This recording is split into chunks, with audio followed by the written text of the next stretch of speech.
Hi, I'm Pip Waller, and this is Being Human, where I talk about various aspects to do with being a person alive in a body. So, this is a continuation of a discussion about stress and the stress hormones, cortisol and adrenaline that we have in our bodies, and how we kind of get a bit addicted to the stress, the sympathetic arousal, the stress response, the fight or flight. So a lot of us are living in ways where we're just a bit too stressed too much of the time. But of course, stress, it's not all bad. It's like, actually, it can feel quite good to be a bit of sympathy, too much, of course, and it's a panic attack, but a bit of sympathetic arousal feels quite nice. You feel alive. You're like, things are a little bit heightened sometimes. It's the same thing, like that excitement that you feel when you're going to do something, go on a date or going to do something that you've been looking forward to, and you're like, oh, I feel excited. That's actually a kind of sympathetic arousal, excitement. So it's not that sympathetic arousal is bad and parasympathetic mode is good. It's that they need to be in balance. And what we've got is a culture that encourages us to be in the sympathetic mode, the stress mode, for too much of the time. So we get kind of addicted to it. And one of the things we actually get addicted, like our bodies are kind of habituated and addicted to the physical, having all those physical hormones, having that amount of adrenaline, having that adrenaline kick, having the cortisol. But the other thing that happens is that we actually, when we've got the high cortisol levels, we actually can't relax. Even if we want to, we actually cannot. We can't sit down. We just like jump in. So if that's you, what you need to do is find the thing about switching on your vagus nerve and practice doing those things, switching on your parasympathetic nervous system and relaxing more. Now, that's great. Lots of them are easy. Many of them are cheap and free and totally just tunk. You can just do them. They don't necessarily work straight away. You've got to get the hang of it. You've got to practice them. And here's the other thing.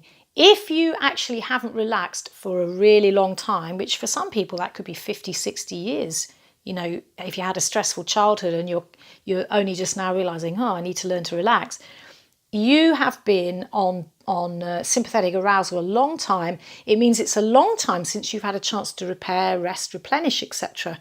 So when you do switch on your vagus nerve, your parasympathetic system, and you slow down on the cortisol and the adrenaline, what you will find is that you feel absolutely exhausted. Actually, this can happen even if you didn't want to. In fact, a lot of people come to this kind of work because they just got to the point where their body said, I can't do any more, and they got exhaustion or burnout, and they're just exhausted all the time. So, but if you're before, even if you're before that point, if you realise, oh, I am a bit like zizzed up all the time, and you're going to decide to be parasympathetic, you're going to notice, ooh, I don't necessarily like that feeling. This is where, like lots of us in our culture, we got used to, we're tired, we'll use something as a stimulant. Like, you know, we'll have a bit of sugar, or we'll have a cup of coffee or a tea if you're English, British. But caffeine, let's take caffeine, that's stimulant. Oh, chocolate's also caffeine.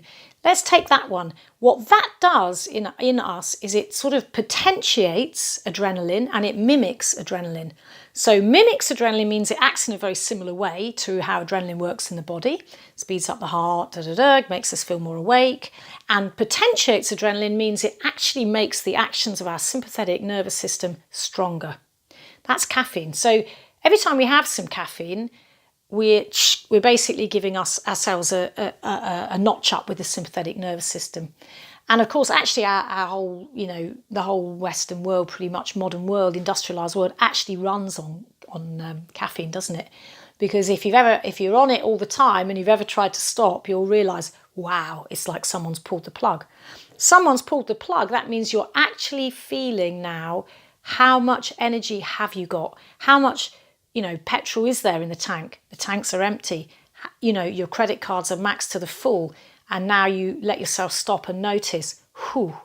So there'll be more of this to come, how to cope with this long-term rebuilding of your adrenal glands and the long-term coping with learning how to enjoy parasympathetic arousal.